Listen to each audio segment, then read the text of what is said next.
Yo, what's going on, guys? And today I want to talk about why I believe Luka Doncic will win MVP this year. So before we start today's video, I'd love to hear your thoughts down below. Do you think Luka Doncic will win MVP this year? I think Jason Kidd will put him in a position to succeed. So let's just talk about this team and what do we expect from them. Let me hear those beautiful thoughts and comments down below in the comment section. And let's get right into it today. All right, so when we look at this roster, I think it's definitely very interesting because, look, they right now have Tim Hardaway Jr., Sterling Brown, Josh Green, Reggie Bullock, Dorian Finney-Smith, Luka Doncic, Trey Burke, Jalen Bronson, Tyrell Terry, Kristaps Porzingis, Maxi Kleber, Dwight Powell and Moses Brown are rumored to be packaged in a deal that'll send Goran Dragic to this team.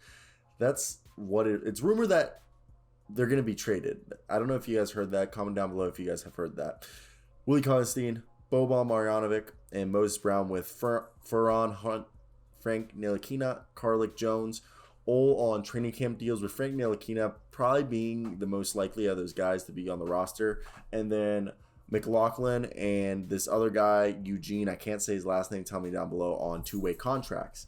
So when I look at this team, I think the starting lineup is going to be Luka Doncic, Tim Hardaway Jr., Dorian Finney-Smith, or Reggie Bullock. Probably Reggie Bullock because they're paying him all that money. And then Kristaps Porzingis with, I believe, probably Willie Cauley-Stein as the starting center. Maybe Dwight Powell. But what I expect here is also Kristaps Porzingis maybe to be the starting center and Dorian Finney-Smith to be the power forward with Reggie Bullock as the small forward. Then obviously Tim Hardaway as the shooting guard and Luka Doncic. Last year, if we look at Luka Doncic's stats, was arguably a down year for the Slovenian. And it's really was because I feel like not a down year in the sense like, look, he wasn't as efficient as he was in the previous year, okay? In the sense that, look, his numbers show that he was more efficient. Actually, he had a better year. So I want to explain as a whole why I want to say that he had not a down year in the sense that, look, he really improved. Look, he had a career high in three-point percentage at 35%. He had a career high field goal percentage with 48%. He averaged 1.1 points less than the year before, going from 28.8 to 27.7. And he had a steal game, had again the same amount, 9 assists a game, and he improved his blocks. Now, what I believe is the thing that he regressed was not regressed at all. It was a down year. Was there were just stretches in the season where Luka was inefficient, and I felt like it was because the Dallas Mavericks were putting so much on his plate. Okay, really, besides Tim Hardaway Jr., there wasn't another scorer on this team. Okay, Kristaps Porzingis wasn't anything special, especially in the playoffs, okay?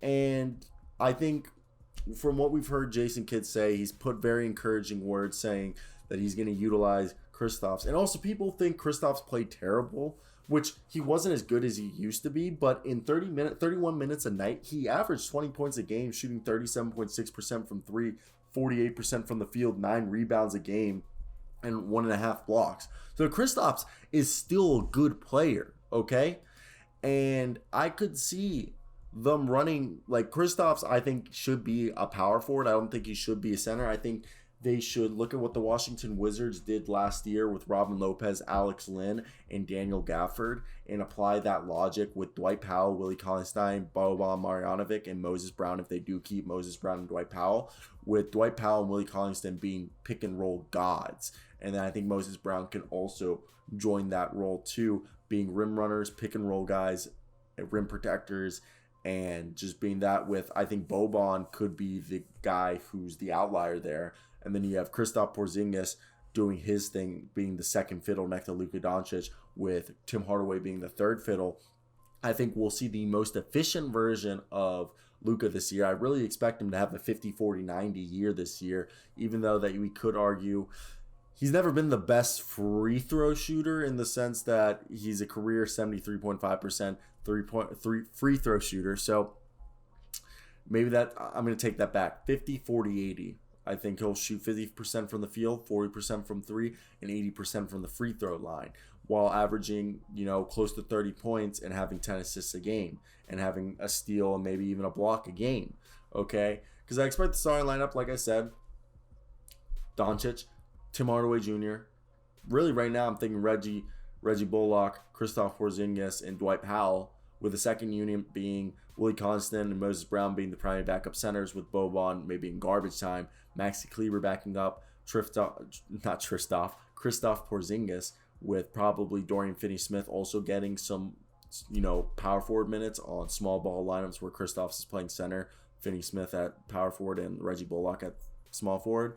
And besides that, I think Josh Green could also get some minutes at small forward with Dorian Finney-Smith.